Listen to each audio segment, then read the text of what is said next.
송영길 소나무당 대표 만나기가 이렇게 어렵습니다.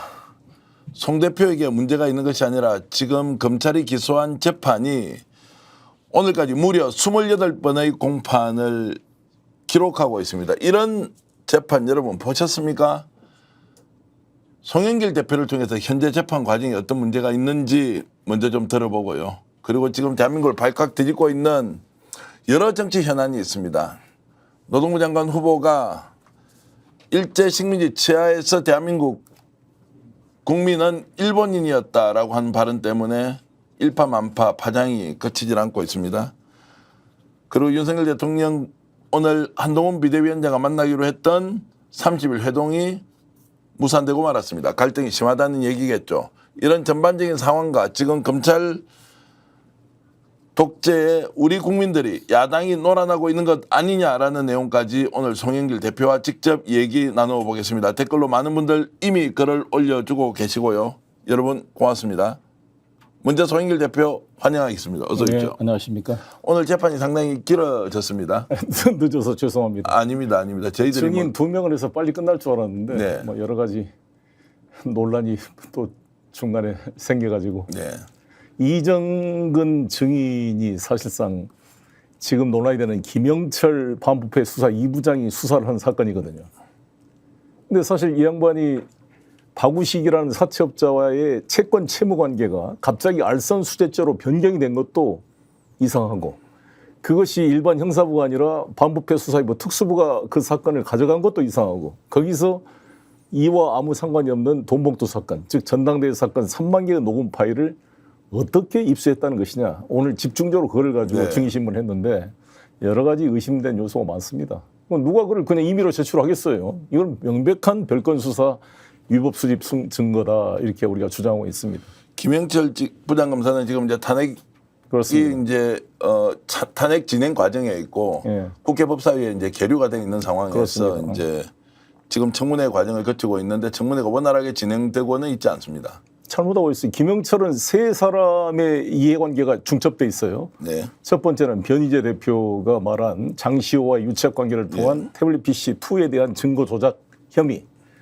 그다음에 송영길을 잡기 위해서 이정근 사건의 별건 수사를 통해서 장시호를 가스라이팅 하듯이 유사한 의혹이 있는 거잖아요. 네. 어찌됐건 이 이정근을 통해서 3만 개 녹음 파일을 확보해서 별건으로 지금 저와 주변 사람들을 수사한 것이 두 번째고, 세 번째는 이러한 증거 조작 문제는 이재명 대표와도 관련이 있는 겁니다. 이재명 대표가 지금 위중교사건으로 지금 재판을 받고 있고 그게 10월경에 판결이 난다는 거 아닙니까?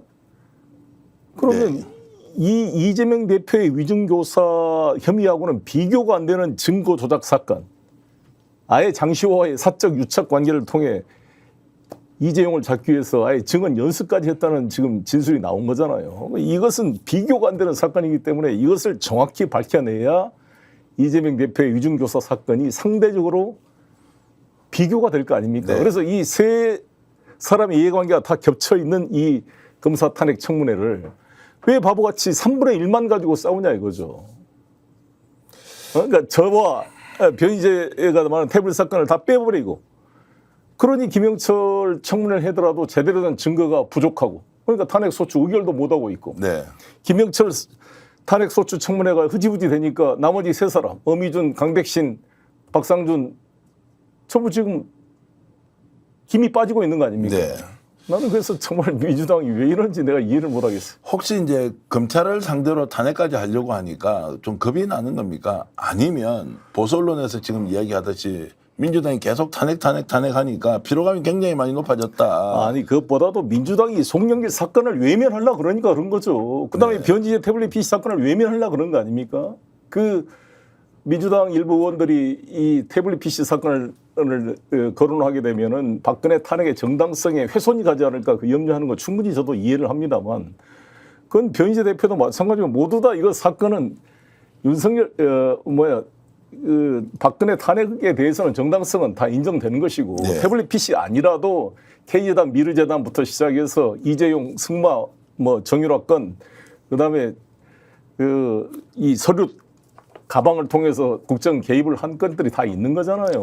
그러면 이 태블릿 PC는 그 중에 한 부분인데 이것을 가지고 그 못 다룬다는 것은 나는 진영 논리에 빠져 있는 것이다.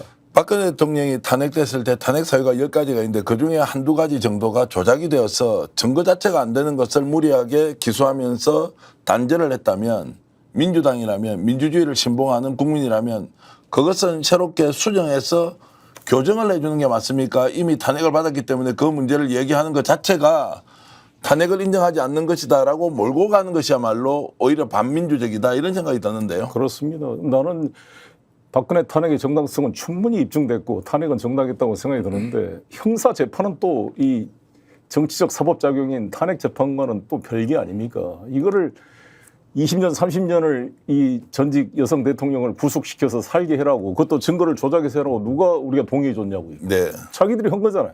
이 문재인 정부에 잘 보여서 검찰총장 되려고 중앙지검장 시절에 아니 특검 시절에 오버한 거잖아요.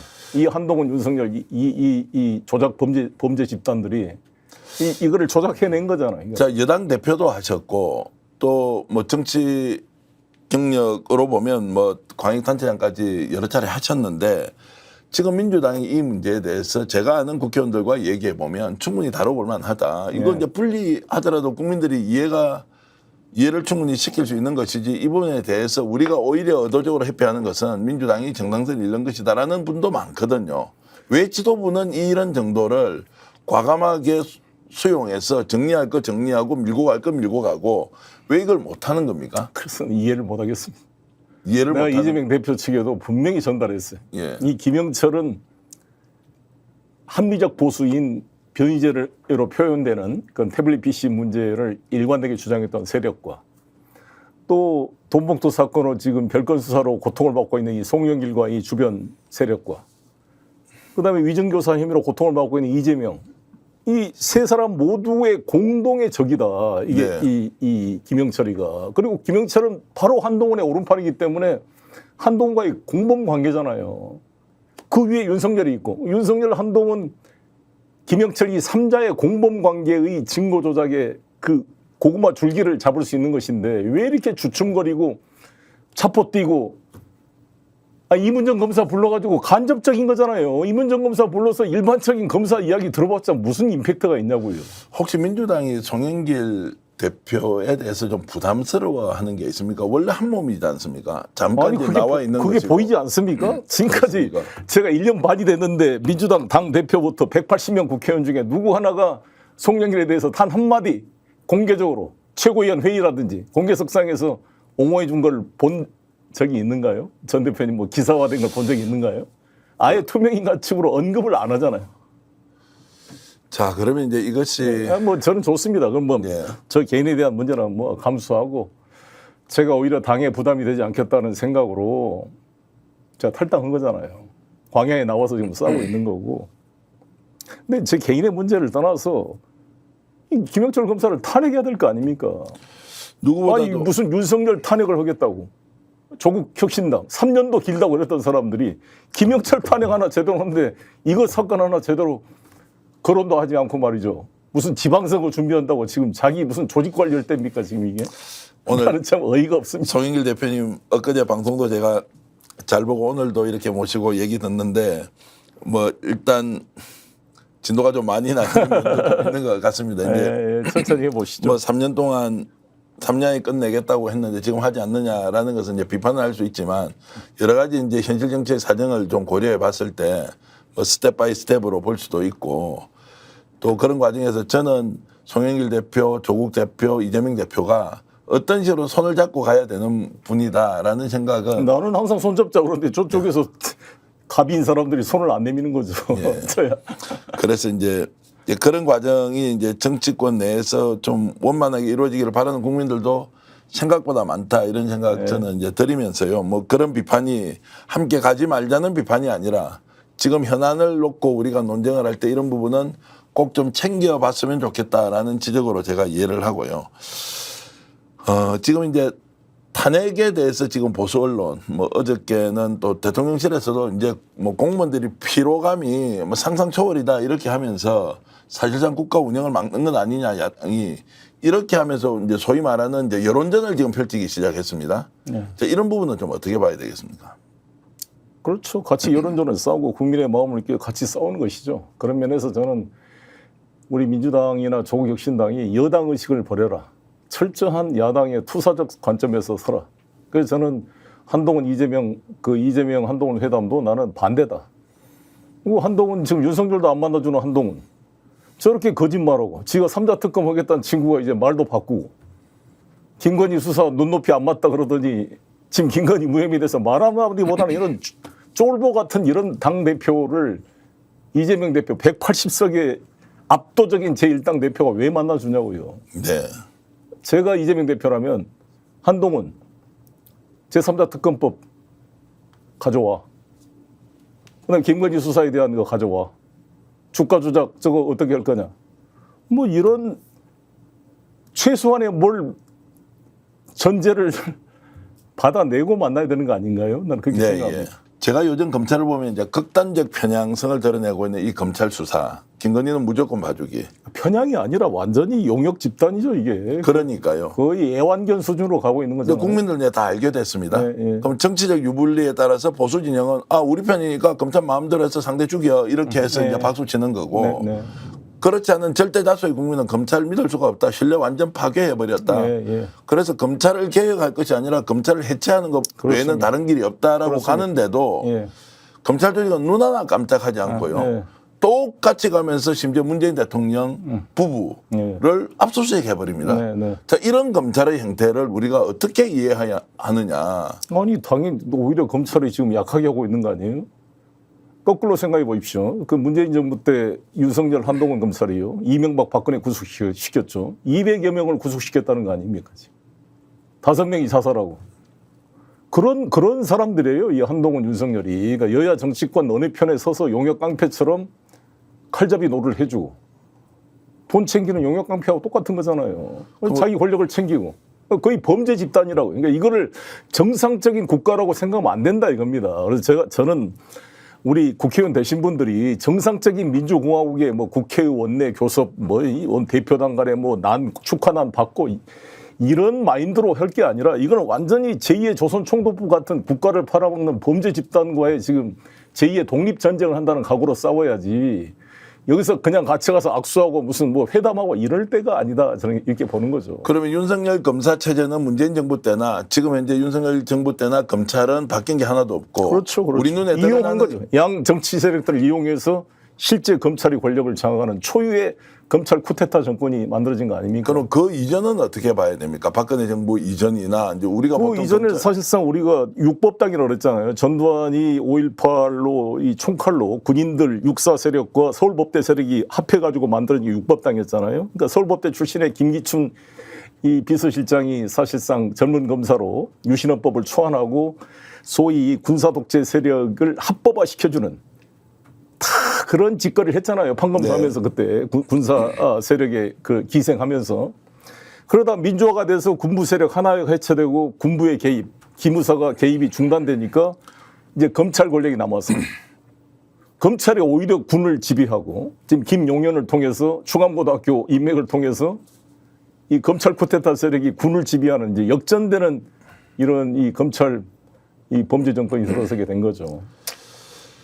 자, 본질적으로는 바뀐 게 없다는 말씀으로 이해해도 본질이 돼요? 바뀐 겁니다. 본질이 바뀌었다. 그러니까 시스템, 그러니까 이제 군사 독재 세력이 무너지고 민주화에 되니까 신장로 만들어 놓으니까 개구리가 먼저 뛰어간다고. 네. 이 민주주의를 이렇게 피울려 만들어 놓으니까 이 하나도 민주주의 기한 적이 없는 이 검사 세력들이 이거를 이용해서 쿠데타를 해서 권력을 장악한 거잖아요. 거기다가 그런 쿠데타 정도를 넘어서 김문수 지금 장관권에 나오는 것처럼 국가의 주권을 팔아먹는 반국가 행위를 하고 있다고요. 윤석열 대통령이 최근에 반국가 사범 이야기했는데 본인이 반국가 사범의 네. 수괴 아닙니까? 수괴. 이 국가보안법으로 다 구속시켜야 될 사람들 아니에요 지금? 헌법을 부정하고 근본적으로 대한민국의 정통성을 부정하고 있는 이런 세력들 아닙니까 지금? 일제 총독부의 무슨 파견 밀정들 같은 짓을 하고 있는데 이건 정말 국가보안법으로 처벌돼야 될 그런 범죄자들이 아닌가 이렇게 생각합니다.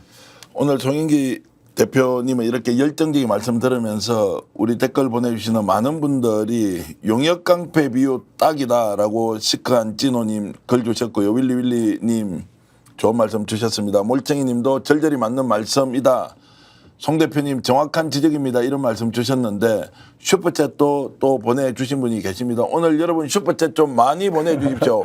왜냐하면 오늘 출연하신 분께 출연료로 저희들이 다 드릴 테니까 정말로 슈퍼챗을 보내주시면서 송영길 대표가 어떻게 지금 독재 검찰과 싸우고 있는지 여러분들이 현장의 상황을 생생하게 지금 목격하고 계신 거고요.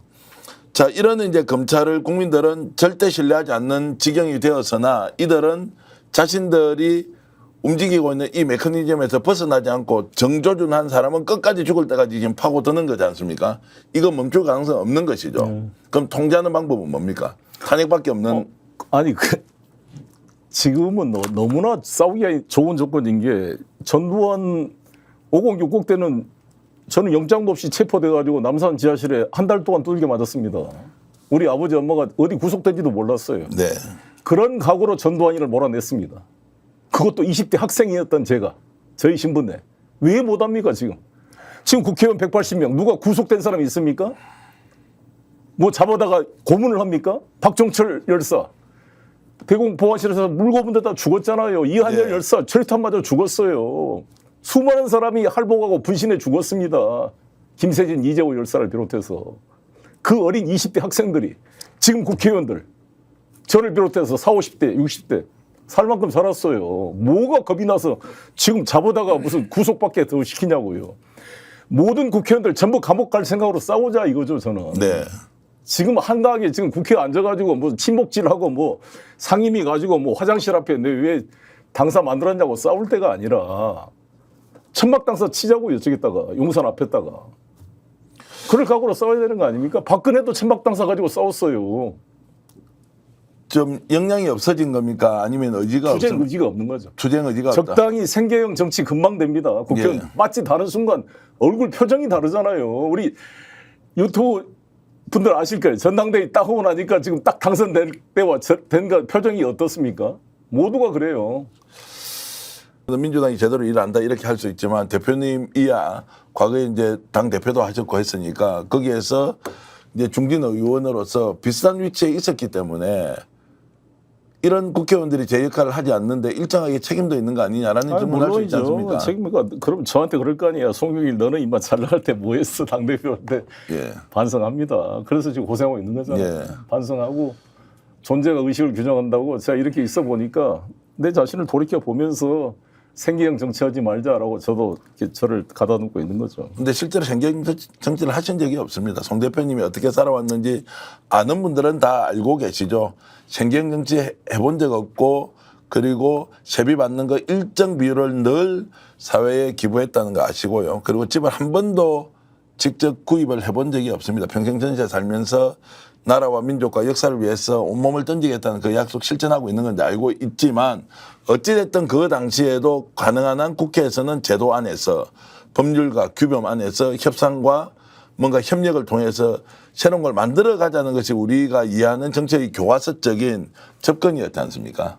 그런데 지금은 이제 그게 먹히지 않는 상황이라고 바깥에 나와서 보니까 너무 절절하게 느끼는데 여전히 국회 안에서는 그것보다는 좀 더 시간을 가지면서 뭔가 해법을 만들어야 되는 거 아니냐라고 당장 저는 180명 국회의원이 있잖아요. 우리 김대중 대통령께서 평민당 시절에 71명 국회의원으로 정권 교체 성공했습니다.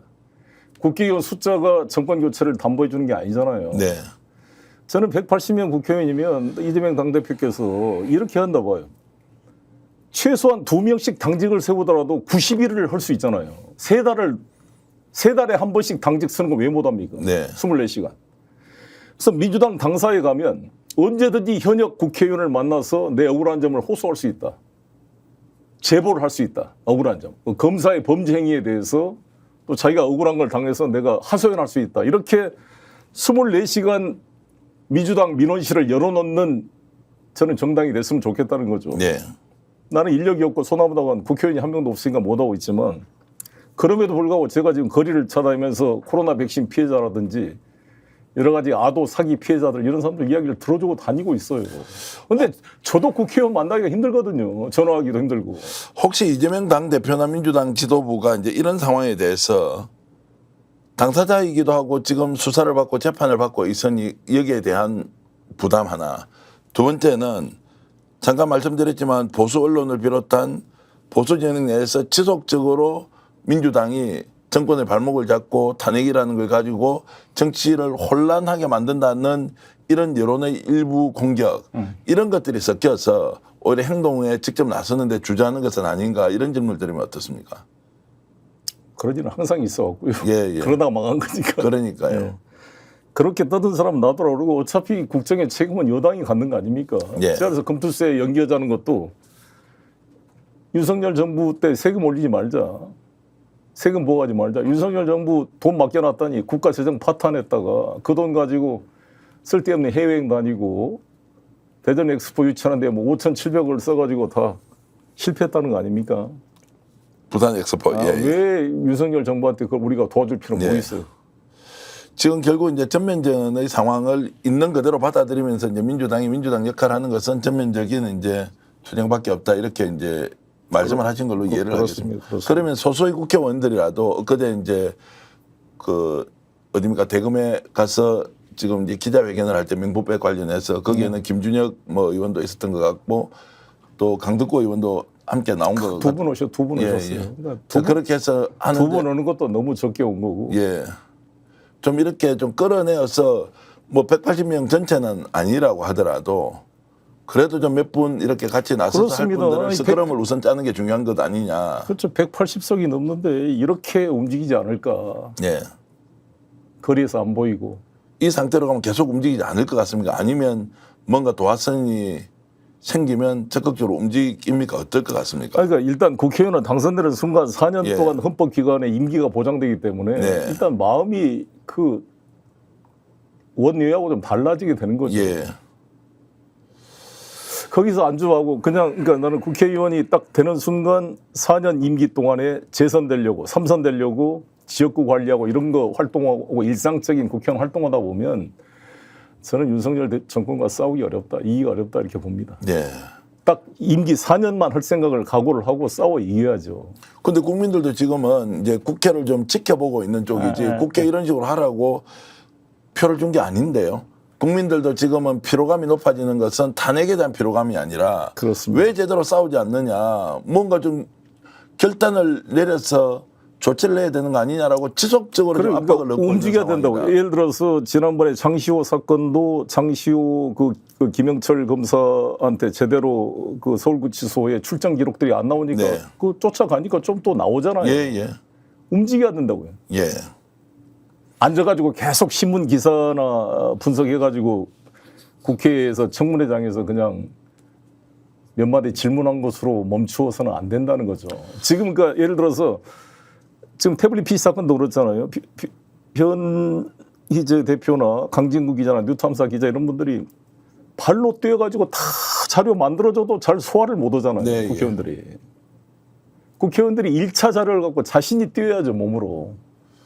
갖다 줘도 잘 못 싸우잖아요. 제가 이번 주 다음 주에 초선 국회의원들하고 계속 미팅이 있는데 꼭 말씀을 드려가지고요. 정말로 하나라도 제대로 해결 한번 해보자 이런 말씀을 제가 드리겠습니다. 지금 특별 인터뷰를 하고 있는데 많은 분들이 댓글도 주시지만 아까 송영길 대표를 좀 도와야 된다고 하니까 슈퍼챗을요. 뭐 까라님께서는 좌우도 아닌 중도층입니다. 늘 푸른 소나무 송영길 대표 파이팅 이렇게 하시면서 슈퍼챗을 5만 원 보내주셨고요. 송 대표님 어둠이 깊으면 새벽은 더 밝게 옵니다. 힘내시고 이 어려운 부디 잘 이겨내시길 기도드립니다. 이러면서 슈퍼챗을 10만 원 보내주셨는데 오늘 여러분들이 보내주신 슈퍼챗은 고스란히 소나무당과 송영길 대표를 위해서 쓰일 수 있도록 제가 하겠다는 말씀을 다시 한 번 더 드리면서 귀하게 어려운 경제 여건에서도 이렇게 슈퍼챗을 소나무당을 위해서 송영길 대표를 위해서 보내주신 여러분께 진심으로 감사드립니다. 민주당은 송영길 대표처럼 제발 좀 싸워라 서미경님 거리 결코 헛되지 않도록 저희들도 열심히 노력하겠습니다. 자, 지금 이제 막가박 방식으로 지금 인사도 하고 있고 특히 이제 김문수 후보 같은 경우는 과거에 좀 인연이 있으시죠? 전혀 없는 분은 아니지 않습니까? 노동운동 같이 했죠. 또 인천을 기반으로 이렇게 하셨기 때문에. 민중의당도 같이 했습니다. 이재호 김문수 씨하고. 근데 어떻게 바뀌어도 이렇게 바뀔 수가 있습니까? 아니 일제시대 때도 다 뭐 최남선, 춘원, 이광수 전부 변절했잖아요.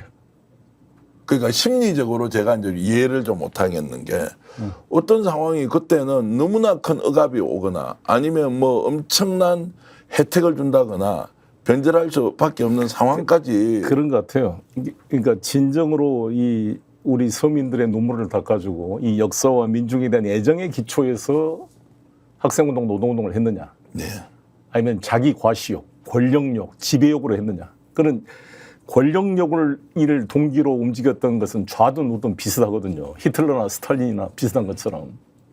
그러니까 좌우의 그런 파시즘적인 권력을 추구하는 그런 사람이 아니라 우리 역사를 사랑하고 민중을 사랑하고 내가 국회의원이 아니어도 권력자가 아니라도 이걸 저는 내가 하고 싶은 가장 하고 싶은 일은 내가 정치를 안 한다면 제 아내하고 그런 얘기를 했는데 그 부모 없는 고아들, 네. 미혼모들 그런 거 내가 내 힘 있으면 내가 운전 잘하니까 운전 봉사라도 해주고 싶고 네. 그런 거거든요. 그리고 또 제가 변호사 자격이 있으니까 정말 검찰 독재 피해자들 내가 가방 두고 쫓아다니면서 이야기 들어주고 면회해주고 접견해주고 무료 변론해주고 이런 거 해보고 싶습니다. 네. 근데 이런 변절의 과정을 보면서 이제 이 사람들은 세상 우리가 깨달아 보니까 너희들이 원래 좌파고 종북이었고 반국가 세력이었지 나는 오히려 진실의 길로 다시 접어들었다. 뭐 이렇게 하면서. 근데 오늘 김문수 장관 지명자가 청문회를 통해서 자기가 반국가 세력임을 자백한 거잖아요. 예. 그러니까 김문수 이번에 장관 후보자가 청문회에서 우리 선조들이 다 일제시대 때는 일본 국적이었다. 이 발언이 어떤 문제가 있는 거냐면 이 대만이나 오키나와 같은 데는 나라가 없었잖아요. 국가라는 네. 존재가 없었는데 일본이 1895년 청일전쟁 이겨서 대만을 할양받은 거고 저 시마즈 겐이 이제 시마즈 그 영주가 그 가고시마 겐에서 그걸 정벌한 거고 예, 예. 오키나와는. 오키나와를. 네. 예. 그러니까 거기도 저 오키나와도 가보지만 거기는 왕조가 없었어요 그 전에 나라가. 근데 우리는 5,000년의 역사가 있잖아요. 단군 조선부터 거기다가 대한 제국이 있었다고요. 대한 제국 고종 황제 때 우리 공식 국기가 태극기였습니다. 조미 통상조약 맺을 때 태극기가 걸렸어요. 네. 그러니까 이 태극기를 들고 3.1운동 때 태극기 들고 나온 거 아닙니까? 네. 그러니까 대한제국을 이은 게 대한민국입니다. 임시정부의 의정원이 이럴 때 국호를 뭘로 할 것인가? 조선으로 할 거냐? 대한으로 할 거냐? 논란이 많았는데 다 대한제국을 승계해서 대한이라는 말이 뭐예요? 삼한일통. 마한 진한 변한이 하나 통화돼서 큰 한이 됐다. 대한 아닙니까? 민의 나라, 군의 나라에서 민의 나라로 바뀐 겁니다. 그래서 민국이 된 거예요. 그래서 대한민국은 대한제국을 계승한 겁니다. 계승 발전시킨 건데 왜 나라가 없다 그러냐. 나라를 뺏긴 거지. 나라를 김문수 후보도 그랬던 말이에요. 나라를 뺏겼다는 말까지 했더라고요. 그럼 뺏기면은 내게 아닌 건가요? 그럼 도둑이 작물 가면 도둑이 훔치면 도둑의 물건이 되는 거예요. 내 물건이 아니게 되는 건가요? 그것도 논리가 말이 안 되는 거고. 그리고 일제시대 때 우리가 다 일본 국민이었으면 독립운동한 사람들 전부 다 범법자들이잖아요. 에? 테러리스트고. 그리고 어떻게 일본의 입장을 그렇게 대변하는 역할을 할 수 있는 이것은 우리 헌법이 명시하고 있는 그런 임시정부의 법통을 개성한 것을 부정하는 반헌법적 행위다 이렇게 보는 거고. 더 놀라운 것은 이제 김문수 지사가 살아왔던 삶의 역정이 있고. 이거는 이 진작 변절했으니까 지금 뭐. 와, 그래도 참 변절한 받아들이기 어렵다. 그래서 지금 이제 이번에 너무- 임명하면 탄핵하겠다고 하는데 바로 당연 탄핵이다 이렇게 이제 야칠당이 지금 추진하고 있습니다. 예, 바로 탄핵해야죠. 탄핵해야 예, 되는 예, 것이죠. 그렇죠. 그리고 이제 여기에 대해서 뭐 정책 공방이 생긴다고 하더라도 이것은 물론입니다. 용서할 수 없는 거 아닙니까? 바로 탄핵해야죠. 이런 반국가적 행위를 국가보안법으로 고발하든지 해야죠, 사실. 자, 이 사람을 내세우고 나서 제가 최근에 대통령실 취재를 해보니까요. 김문수야말로 정말로 올곧고 신념이 확실한 사람이라고 대통령이 굉장히 축켜 세웠다는 거예요. 그리고 대통령이 김문수가 고용노동부 장관으로 적임이다라고 사실상 하명하듯이 갔다고 이제 하는 것은 대통령 인식도 거의 유사하다. 유사한 게 아니라 더한 거죠. 더하다. 사실상 배우 주동자죠. 배우 주동자다. 그러니까 윤석열 대통령의 진심은 정말로 숭의를 넘어서 일본 쪽으로 일본이 원하는 방향으로 다 주고 한일 동맹을 만들고 그렇죠. 독도도 공동 관리하자 그렇죠. 이렇게까지 갈 수 있습니까? 그렇다고 봅니다. 그 정도가 아니라 저는 주한미군 대신 이제 자유대가 대한민국에 진중할 수 있는 날이 올 수 있다. 이런 윤석열 정권이 몇 년 더 가게 되면 그렇지 않겠습니까? 그럼 자유대가 지금 윤석열 정부에서 한미일 삼각 그 협력을 강화시켜서 삼각 동맹으로 발전시키자 이렇게 되고 있으면 그리고 유엔사를 강조하잖아요. 유엔사 후방 기지가 일본에 한 일곱 군데가 있어요. 그러면 이거를 핑계로 주한미군이 자기 역할을 점점 줄여나가면서 자유대한테 넘깁니다. 그 역할을. 미국의 기본 구상이 아시아의 방위는 일본이 주도해서 역할 분담하자는 거 아닙니까? 네. 일본 자유대 무장 강화시켜서. 그럼 그 논리에 빠지게 되면 한미동맹이 미일동맹의 종속변수로 들어가게 되고 그러면 아니 북한을 막기 위해서 일본군이 들어온 게 뭐 잘못이냐 이런 논리가 될 수 있죠.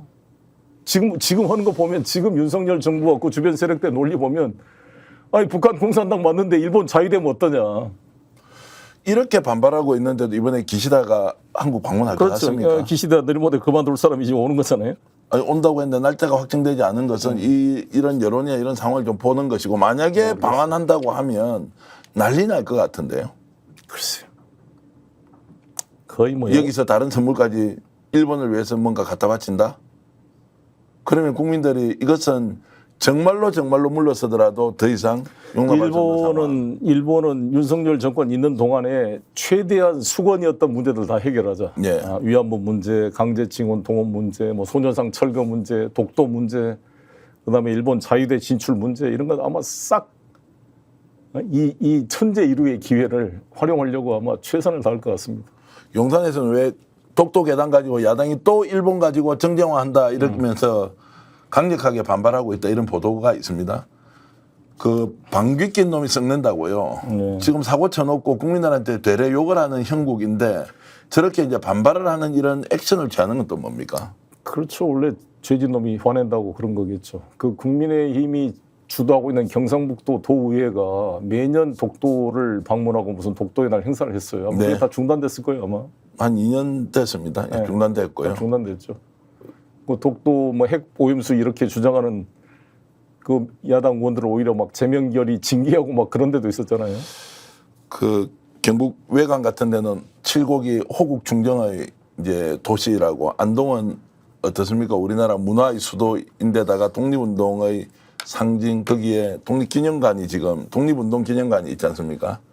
그 지역에 있는 젊은 국회의원이 나와가지고 건국절에 대해서 논란이 있을 수 있지 이러면서 제가 갖고 있던 그분에 대한 생각이 완전히 바뀌어버렸어요. 그분이 정치학을 전공한 사람인데요. 야, 어떻게 저런 인식으로 지금 여야 간의 공방이 있는데 영토 문제나 건국 문제와 광복 그리고 일제 식민지 지하에 대한 인식을 저런 수준으로 하고 있는 사람이 어떻게 공직에 나가 있느냐는 생각이 들더라고요. 이게는 싸움거리가 아니다. 이것은 논쟁은 이런 식으로 하는 것이 아니라 그럼에도 불구하고 일본과 관계를 좀 더 속도전으로 개선할 것이냐 그래도 좀 더 야무지게 따져가면서 개선할 것이냐는 정도가 지금까지는 논쟁이었지 근본적으로 일본이 생각하는 방식으로 강제병합이 어쩔 수 없고 그것은 합법이었다라는 전제로 가는 사람을 본 적이 없기 때문에요. 독도에 대한 그 정의를 규정하는 노무현 대통령 영상을 보면 눈물이 납니다. 네. 지금 이런 대통령을 우리가 정말 떠나보냈구나라는 반성이 저도 드는데 정말 이 지적 수준이 노무현 대통령과 비교하면 거의 초등학생 수준을 넘어서 거의 뭐 대한민국 대통령으로 믿기 어려운 이런 사람이 이 국가 원수로 지금 대한민국을 대표한다고 돼 있기 때문에 네.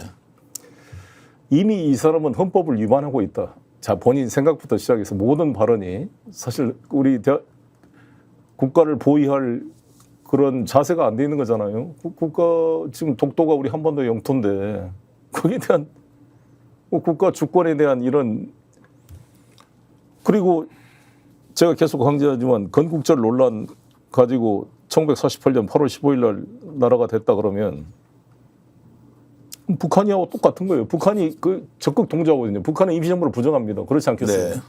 임시정부를 파벌 집단이라고 뭐 숙미 사대주의에 뭐 외교에만 의존하는 완전히 종파적인 집단으로 매도하고 상해의 푸단 대학이랑 푸단 다슈의 서건화 교수라고 있어요.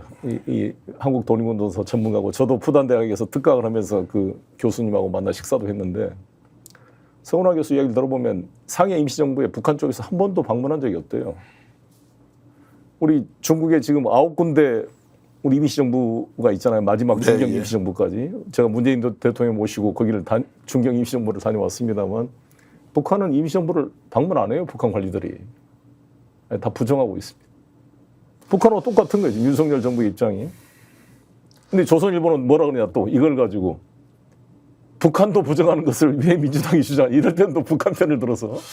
그래서 지금 이제 보수 언론이 영토 문제와 관련해서 일관되게 보수의 뭐 애국심 또는 국가관 뭐 이런 것들과 연결되어서 이 독도 문제만큼은 예외 없이 지금까지는 강력하게 대응을 했는데 윤석열 정권의 정통성도 한계가 있고 또 국정 운영하는 것이 누가 보더라도 엉터리지 않습니까? 그런데도 보수 언론이 이번에 독도와 관련된 이 문제까지도 마치 일본 편을 드는 듯한 이 행태를 또 어떻게 봐야 하느냐.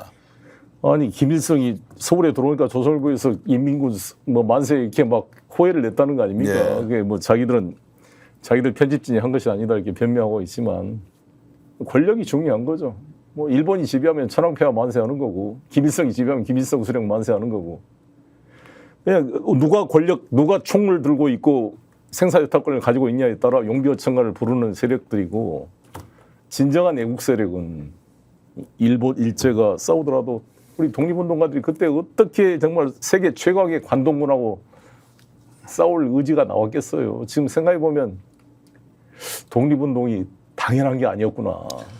어렸을 때는 우리는 누구나 독립운동은 당연하게 했어야 될 거라고 생각하는데 나이가 들어서 이제 공부를 해보니까 정말 예외적인 사람들이 독립운동을 했고 그래도 이분들의 이 고통이 정말 절절하게 느껴지는 거죠.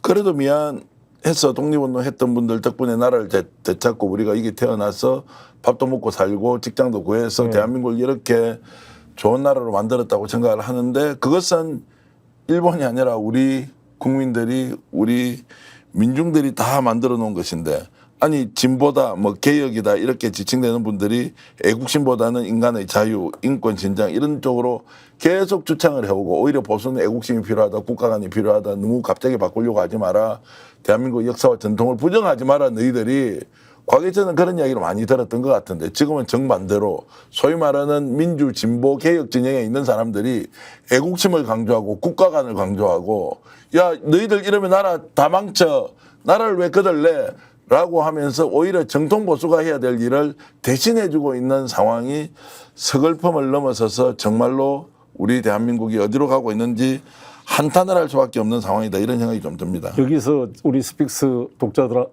시청자한테 분명히 제가 하고 싶은 이야기는 저는 친일 정치인이라고 제가 주장합니다. 저는 일본과 협력이 매우 중요하다고 생각하는 사람이에요. 근데 내가 생각하는 친일은 뭐냐? 전후 민주헌법, 평화헌법에 의해 구성되는 민주주의 일본 국가하고 친구가 되고 싶은 거지. 우리 민족을 지배했던 제국 일본, 그것을 계승하고자 하는 세력과 친구가 되고 싶은 생각이 없다는 겁니다. 네. 그게 진정한 일본의 진보 세력과 연대하는 거 아닙니까? 합리적인 민주주의 세력들. 근데 지금 일본의 극우 세력들은 뭐냐? 지금 극동재판도 부정하고 평화헌법도 부정하는 거잖아 이제. 전전 질서를 계승하려는 거 아니에요. 일본 네. 제국 일본 야스쿠니 시사회가 참배하고. 근데 그 세력에 동조하면 미국이 2차 세계대전을 통해서 만든 전후 질서를 부정하는 거잖아요. 그럼 거기에 그러면 영합하겠다는 거냐고 이게. 그리고 한일 협력 매우 중요하죠. 일본의 협력이 있었으니까 포스코도 만들어졌어요. 포스코를 만든 것도 일본의 우리 기타 규슈에 있는 야하타 제철소의 경험이 없었으면 쉽지 않았을 겁니다. 나는 그거 인정합니다. 일본이 우리 기술을 통해 우리가 경제 발전에 기여했던 건 저는 인정해요. 그래서 나는 65년도에 한일 기본 조약도 김대중 대통령의 노선이 맞았다고 봐요. 네. 무조건 부정할 게 아니라 박정희 정부의 한일 협약 조약 야당이지만 참여해서 독소 조항을 개선하는 역할을 야당이 했어야 되는데 네. 무조건 부정하고 싸우다 보니까 독소 조항이 그대로 통과돼 버린 거잖아요. 그런 아쉬움이 있는 거고. 지금 한미동맹이 중요하죠. 중요하는데 윤석열 대통령식 한미동맹은 한미 종속이잖아요. 반도체 동맹을 했다고 떠들었는데 반도체 다 지금 미국에 다 뺏기는 거잖아. 미국의 SK 하이닉스부터 투자한 게 555억 달러라는데 미국의 총 투자는 FDI, 포린 디렉트 인베스트먼트 외자 투자의 28%가 한국이랍니다. 네. 그걸 바이든이 자랑하고 있어요. 그다음에 한미동맹 그렇게 강조했으면 이번에 체코슬로바키아 뭐 20몇 조 뭐 원전 수주에 따르지만 지금 웨스팅하우스가 지적 소유권 저장하면서 지금 싸워서 발목을 잡고 있잖아요. 그걸 해결하지 않고 숟가락만 들고 와서 마치 한전이 14년 동안 협상을 해가지고 문재인 정부 때도 협상 열심히 해서 이 만들어진 체코 원전 수수에 아직 밥도 익지도 않았는데 숟가락 들고 프랑카도 온치 붙여서 마치 윤석열 힘으로 체코 원전 따라다가 쾌거를 부를 때냐고요. 그렇게 자기가 한미동맹 했으면 미국한테 가가지고 웨스팅하우스 말이야 APR 1400 지적 소유권이 언제 건데 따지고 있느냐. 이 네. 문제를 바이든과 회담 때 해결했어야죠. 거기는 오히려 IAEA 다 이거 존중한다. 오히려 더 웨스팅하우스의 지적 소유권을 존중하는 듯이 다 합의를 해가지고 왔습니다. 그리고 한국에 뭐 핵 개발하겠다고 폰만 떠들었지만 다 NPT 핵 확산 금지 조약 충실히 지키겠다. 다 항복문서 쓰고 온 거잖아요, 전부 다. 그래도 여기 와서는 마치 자주적인 핵 개발할 것처럼 쇼를 하고 있다는 것은 자기 모순이다라는 것이죠. 무능하고 무책임하고 그리고 지금 하고 있는 국정 운영 전반이 엉망진창으로 가고 있고 단 하나의 문제가 아니라 모든 문제가 이렇게 썩어 자빠진 적이 없다라고 국민들이 장탄식을 하고 있으면서 비판하는데 결국 송 대표님이 지금 이제 이 순간에 당사자로서 재판 문제도 10월 말 정도면 끝이 납니까? 일단 그렇게 될 것 같습니까? 네, 10월 말 정도까지 이제 증인 신문, 서증 조사, 뭐 최후 변론, 피고인 신문이 아마 그 10월 말 정도 되면 11월 초까지 갈 수도 있고요. 그러니까 올해 안에 판결이 나지 않을까? 판결이 난다. 이제 11월 그것은 말이나 12월에. 예. 개인의 이제 뭐 고뇌로서 계속 가져가야 하는 것이고 정치인으로서 송영길 대표는 지금 이 상황에서 조국 혁신당이나 민주당이나 범야권 세력이 지금 어떻게 해야 되는지에 대해서 좀 진심으로 한번 조언을 좀 해주시죠. 예, 제 생각은 지금 민주당이 제일 지금 중심에 있으니까 이재명 대표께서 본인 사법적인 리스크가 얼마나 힘들겠어요. 나도 지금 재판받기 이렇게 힘든데 이재명 대표는 지금 몇 건입니까? 그래서 네. 제가 작년에 프랑스에 돌아와서 지금까지 모든 방송에 나가서 내가 이재명 대표를 옹호해주고 있잖아요. 예. 그걸 비판하고 있는데 그래도 이재명 대표는 나는 배지도 없는데 자기는 국회의원이고 180명의 국회의원을 가지고 있는 제1야당 대표 아니요. 뭐가 겁날 게 뭐 있어요. 구속될 각오로 싸워야 구속이 안 되는 거야. 역설적으로. 필사즉생의 각오로. 지난번에 이 대표가 괜히 불체포 특권 포기한다고 교섭단체 대표연설 했을 때 제가 강력히 비판했잖아요. 네. 이것은 무장 해제, 항복 선언이다. 그러니까 이렇게 막 웅틀어서 자기를 보호한다는 느낌이 아니라 네. 민주당 의원들도 이재명 사건이 나고 그러면 무슨 로펌 변호사처럼 쫓아다녀서 싸울 게 아니라 이재명 대표 것도 싸우지만 송영길 것도 싸워주고 다른 우리 서민들 것도 싸워줘야지. 변희재가 그렇게 주장하는 태블릿 PC도 싸워주고 왜 이재명 대표 관련된 것만 무슨 로펌 변호사처럼 몰려다니며 싸우고 다른 사건들은 다 나 몰라라 하냐 이 말이죠. 이렇게 해가지고 어떻게 국민의힘 이 윤석열을 반대하는 세력의 연합의 힘이 모여지겠습니까? 맏형으로서의 역할은 맏형의 문제만 해결하는 것이 아니라 함께 손잡고 가고 있는 모든 형제들의 문제를 나의 문제처럼 생각하고 싸워야 한다. 이런 말씀으로 제가 대신 전하겠습니다. 송영길 대표가 이렇게 말하고 있습니다. 대안이 없는 것이 아니라 용기가 없는 것이다. 용기를 내어서 싸우면 무엇이든 할 수 있다. 지금 국민들이 요구하는 것은 정치권이 현재 윤석열 정부를 어떻게 맞서고 어떻게 해결할 것인지를 제시해야 한다. 그러려면 대안을 찾을 것이 아니라 용기를 내어서 더욱더 철저하게 싸워라 하는 주문을 여러분들과 함께 공유하겠습니다. 오늘 정말 재판하신다고 고생도 하셨고 또 급히 와주셨는데 가슴 울리는 여러 말씀해 주셔서 감사드립니다. 여기 하나만 좀 말씀드리면 저는 우리 서울 행정법원 12부가 이번에 방통위원 김태규 직무대행이 임명했던 박문진 이사에 대해서 집행정지 결정 판결을 내줬잖아요. 네네. 우리 이 세 판사님들 기억합시다. 강재원 부장판사님, 김준영 판사님, 유지선 판사님 존경합니다. 이 판사님들. 이 판사님들이 이 판결문을 읽으면서 제가 눈물이 날 정도로 고맙더라고요. 이러려고 우리가 이 사법제도가 있는 거다. 네. 이 판사님들이 쓴 하나하나가 주옥같이 써놨어요. 뭐라고 썼느냐. 이 박문지 이사가 임기가 다 했다 그래가지고 이 정관에도 임기가 다 해도 후임이 되기 전까지는 다 유지되게 돼 있어요. 그걸 정확하게 정리를 해놓고 5인 합의제 기관인데 어떻게 김태규하고 그 새로 된 여자 그분 뭐죠? 이진석 위원장님. 그 이진숙 그 두 분이 모든 걸 중요 결정을 다 하는 게 이 법 취지에 맞나 이게 5인 합의제 기관에서. 저도 20페이지에 달하는 그 내용 읽어보고 와 정말 공부가 잘 되고 대한민국 그래서 여전히 법치 국가로 살아있다 이런 그래 생각이 이런 분들이 있다 이 말이에요. 예. 그러니까 이 검사님들도 이런 검사들이 있을 겁니다. 예. 그러니까 오죽했으면은 도이치모터스 주가 조작 사건의 담당 검사들이 김건희를 직접 공격 못하니까 공판 기록에 김건희 씨가 직접 증권사 직원한테 매수 주문했다는 것을 공판 기록에 일부러 예. 남긴 거잖아요. 그 검사들의 숨은 뜻이 그래도 양심 있는 검사들이 있는 거죠. 그래서 이원석 총장 이번에 보니까 최재형 목사를 최재형 목사가 제 재판장에 오셨더라고요. 네. 최 목사가 지금 수사심의위원회 개최 요구를 했더니 이원석 총장이 개최했잖아요. 받았죠. 예. 근데 아마 최 목사는 뺀 것 같아요. 예. 그냥 김건희 무혐의 처분에 대해서만 수사심의에 회부하는 거죠. 예. 그럼 왜 그러냐? 최재형 목사를 수심에 나와서 자기 발언할 기회를 차단하기 위해서 그런 거죠. 그러니까 맹땅으로 이거를 다시 합리화시켜주려고 그런 게 아닌가. 이렇게 마지막까지 이원석의 총장이가 초라한 모습을 보면서 정말 부끄럽고 안타깝습니다. 송영길 대표 말씀을 제가 좀 보태면 강재원 판사 같은 분, 류지선 판사 같은 분이 여전히 대한민국의 법치를 지켜나가고 있는 분이다. 그분들 때문에 여전히 우리를 지켜줄 마지막 보루로서 사법부를 신뢰하고 또 그 결과가 송영길 대표의 재판에서도 10월 말이든 11월이든 올 한해 끝이 나는 선고 공판에서도 반드시 진실이 무엇인지 거짓이 무엇인지를 드러내주는 재판이 되기를 진심으로 바라면서 지금 1000분 가까이 들어오신 여러분 진심으로 감사드리고요.